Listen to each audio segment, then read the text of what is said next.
Welcome back to another Epidose of these crazy people who keep eating meat and can't stop talking about. Today, we have a new topic that isn't necessarily eating meat, but it is what, Justin?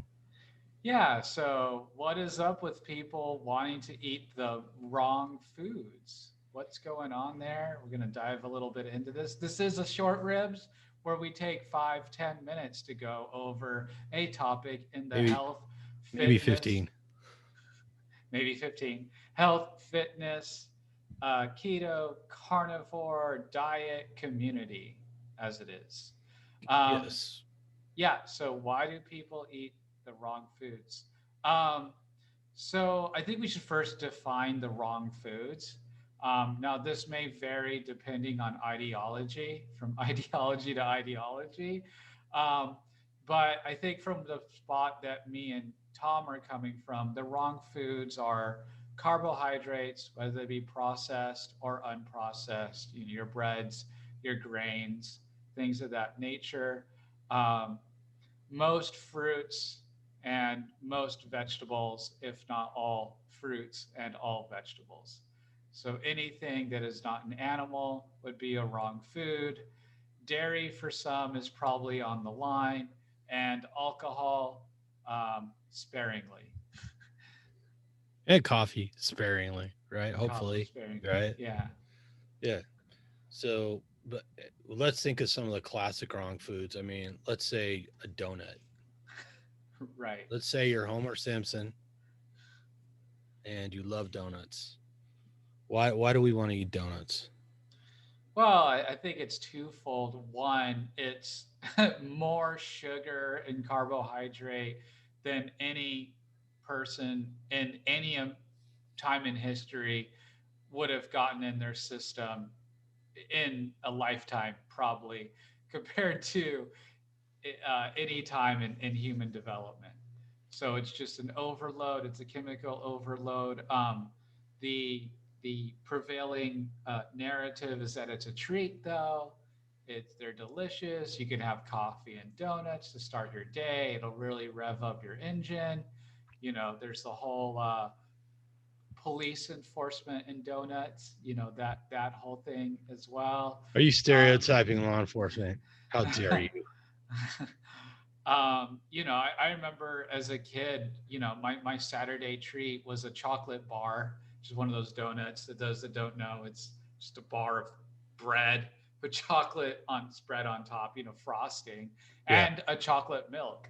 That was right. like, two of those and a chocolate milk was the absolute heaven to Hmm, me as a kid. Who right. knows? I probably got my blood sugar up to like 3, 4, 500 with that. Um, and I remember a couple hours after that, I'd be hungry. That'd be like 10 by noon. I want lunch or something like that. Yeah. And it's comfort. It's seen as a treat. So just to kind of get into food addiction and addiction in general, you talk to addicts or stuff like that, and a lot of them will have this memory of they're a kid and they fall and scrape their knee or something happens, and their mom is buying them a Snickers, or hey, let's bake some cookies, or I'll take you down to the donut shop, or you can buy some candy. So oftentimes many of us grow up with a negative feeling or a negative state, or the opposite, celebratory state or a happy feeling, and it's associated with the sugary, carb loaded, horrible for you treat, as it's so called, cake, ice cream, Snickers bar, donuts, all of that, Ice right? cream. Yeah.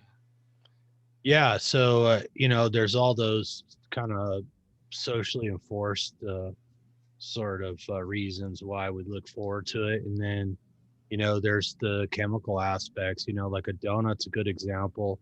One, they're basically made out of wheat flour primarily, right? And then there's vegetable shortening in there, and then they're fried in vegetable oil. They've got processed sugar added to them, so you got a carbohydrate on top of a carbohydrate, and then a lot of times they have some sort of frosting or chocolate or filling or something like that. Again, more sugar added to it, and so you have a treat, a tasty, highly palatable mixture of vegetable fats and carbohydrates there. which can give you a short burst of energy, until your insulin climbs up and forces your blood sugar down again, and then you crash, right? And it's not very digestible. And it's almost completely artificial. I mean, we think of things as plants as not being artificial, but wheat's been cultivated for 5 to 10,000 years. It's slowly spread, but it's not a natural food for human beings because we didn't evolve eating that. We certainly did not evolve eating vegetable oil or partially hydrogenated vegetable oils, which are only marginally digestible, and then they wind up floating around in your body for a long time, the ones that aren't excreted. So that's a problem. And then of course we know that those carbohydrates is going to cause bacteria to grow in your mouth, and that's going to nibble away at your teeth, which causes another health problem, right? So it's feeding things like streptococcus, which causes cavities or dental caries, and then can also lead to things like sore throats. It's going to cause indigestion. It's going to feed things like fungus, like Huh? candida, Why did I get all those sinus infections on the right? weekends? Yeah, and then a lot of we get that dopaminergic effect from the wheat. It's like wheat has that has compounds in it that trigger our morphine receptors, right? So It's an opiate. it's an opiate. Yeah. So, and that's why, the claim has been made that we were basically domesticated by wheat because it triggers that sort of reaction in our brain. And that's why we so aggressively cultivated it.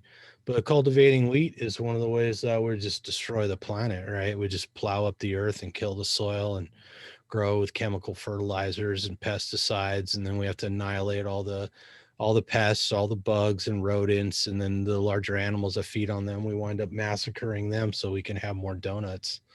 Right? Not to mention, sugar cane and sugar beets and all the other sources for sugar that have to be cultivated. And Lord only knows where the ingredients for the frosting and the fillings and all that other stuff and the chocolate comes from, right? Who knows? Right. Lots of One chemicals in hundred there. percent. But it's a highly palatable food. We look at, like you said, in a social context, we look at it as a treat, a reward, something to make us feel better when we skinned our knee or whatever it is. And we run into this all the time. We have this conversation about, a lot of you talk to people at the gym. They're like, yeah, well, if I just run for another 10 minutes, then I could go have a donut or a sundae or whatever it is. And we're always trying to flip that thinking around, that you should eat so that you can work out more, not work out more so you can eat, right? And it's really about the quality of the food you eat. And for all the reasons we listed, we have a tendency to want to eat the wrong foods. So I always look at it like, hey, what in this food right here did human beings evolve to eat over the last, call it, 3.8 million years? Modern humans have probably been here for at least 400,000. They weren't eating any of that stuff. So, Right. Yeah. And I just want to kind of get into, just kind of some food triggers here. So generally, people have their triggers, and it's generally because of a few of these things here. I know I'm making for terrible video, but here we go. So there's one acronym, BLOSTO. So that's bored, lonely, angry, hungry, stressed, tired, and overwhelmed.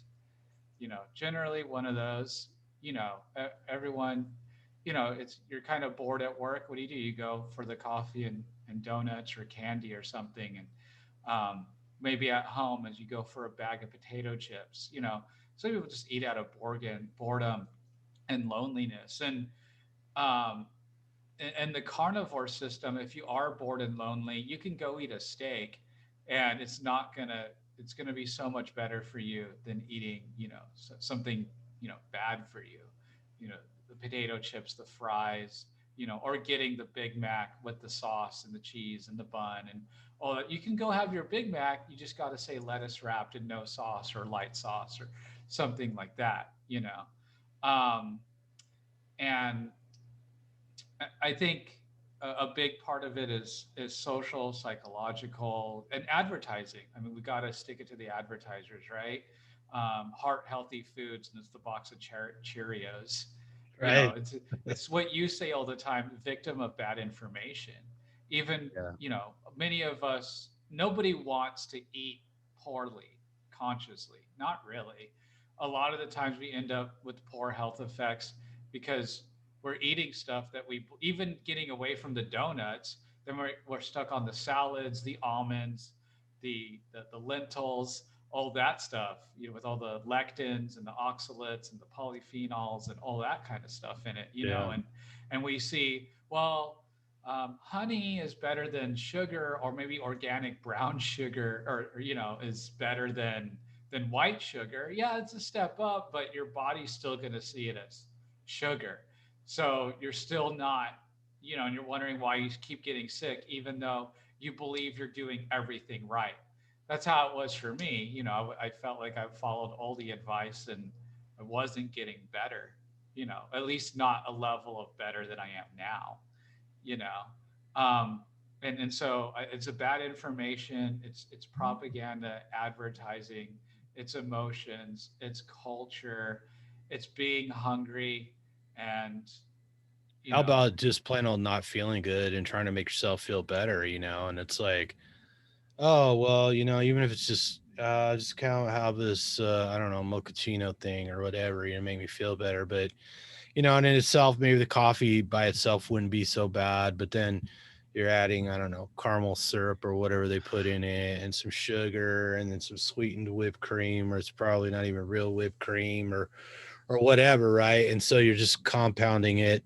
You don't feel good, maybe you're tired, and you're like, oh, a little kick could help. Let me get some kind of coffee, and then I put a bunch of stuff in it, and so I think a lot of it is, like I said, there are emotional reasons, but a lot of times people do stuff because they don't feel good. I remember back before I was low carb or carnivore that, like, if I didn't feel good, I'd go get a Coke, fountain drink, and a lot of times, like my digestion was off or whatever, I felt better. But, I didn't, it was a remedy that was probably worse than what it was rectifying. you were So not Coca-Cola deficient in your body.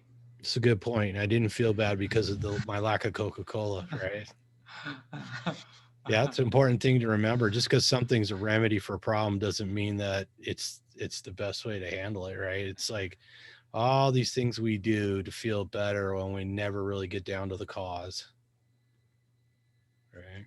Definitely.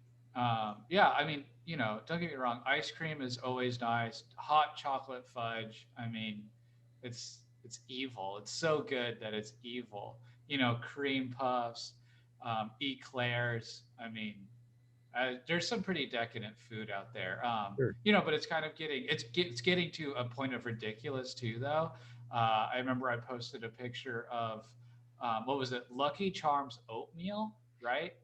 It's just like, what is this? Who would want to eat that? Like, Oh, what is the purpose of this here? It's like you're not even trying to be healthy or whatever at that point. It's pure the dyes, just the sugar, the colors, just everything. Your color. Okay, here's a tip.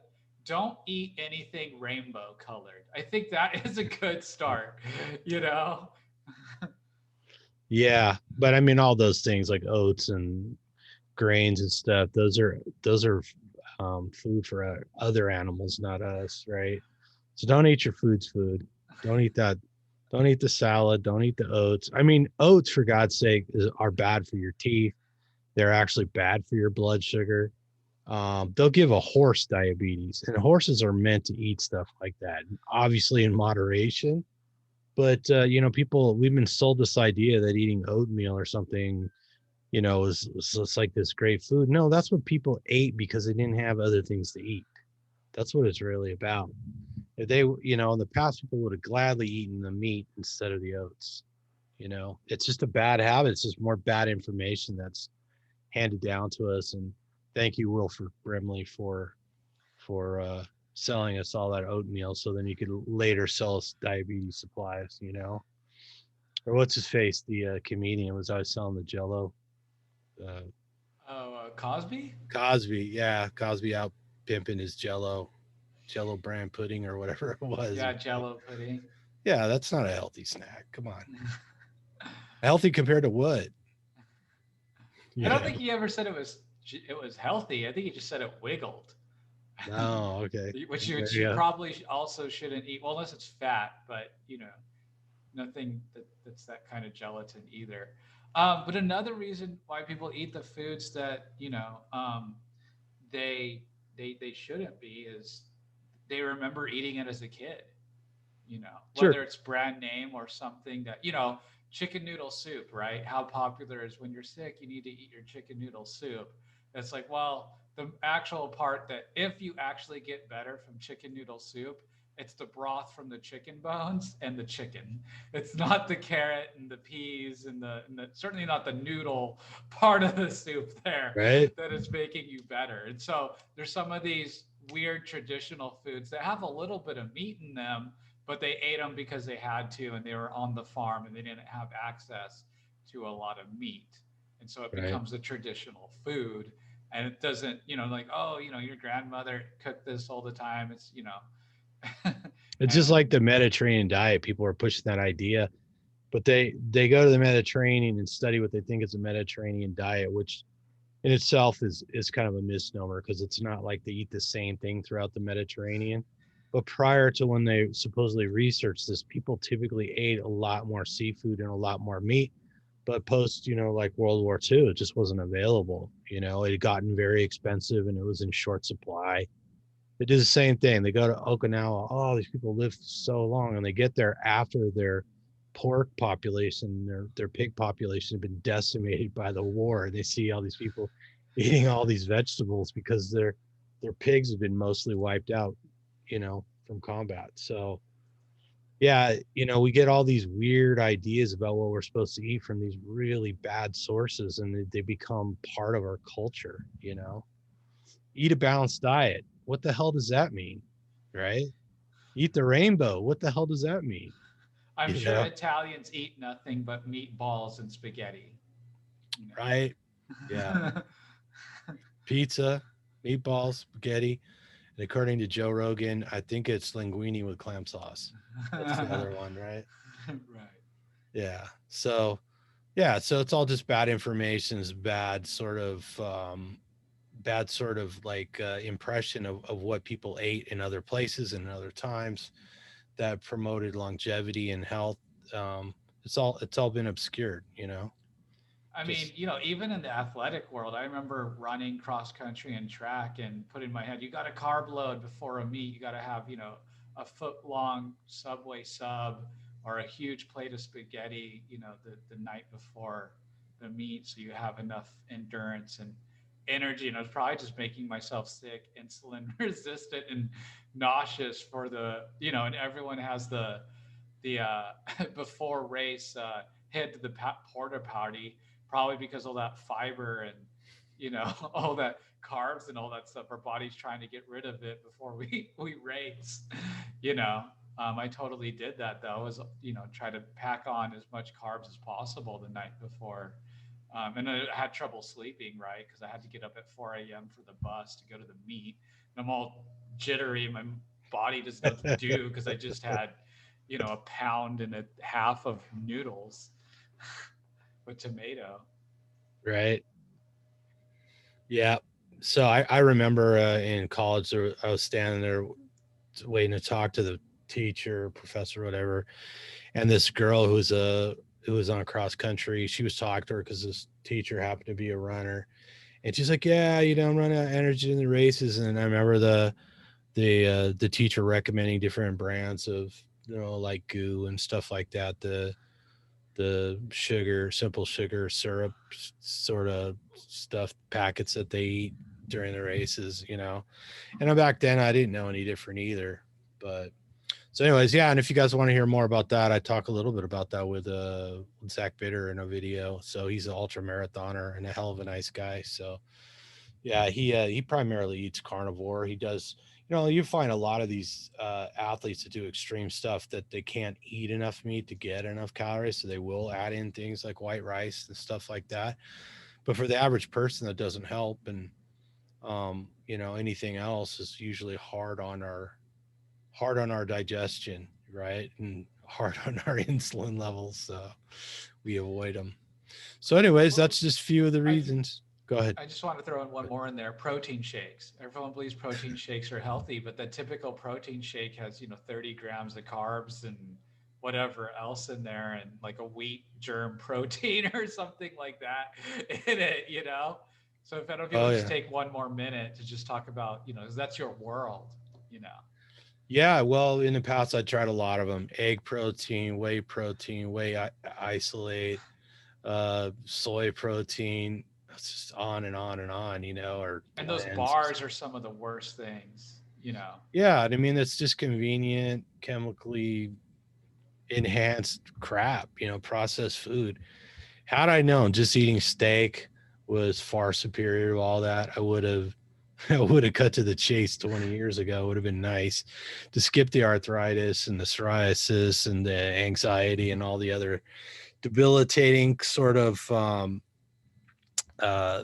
side effects of eating the wrong diet. So yep, I tried all that stuff, and I've mentioned like creatine. It's like it's a successful supplement for most people, but for the most part, it was believed that you had to take a carbohydrate with it to help it get into the system. And it's like, well, if you just ate steak, you get plenty of creatine, plenty of leucine, plenty of carnosine, just on and on and on. It's already in the steak, and it's highly digestible. You don't need to take other things with it to help it get in your system, you know.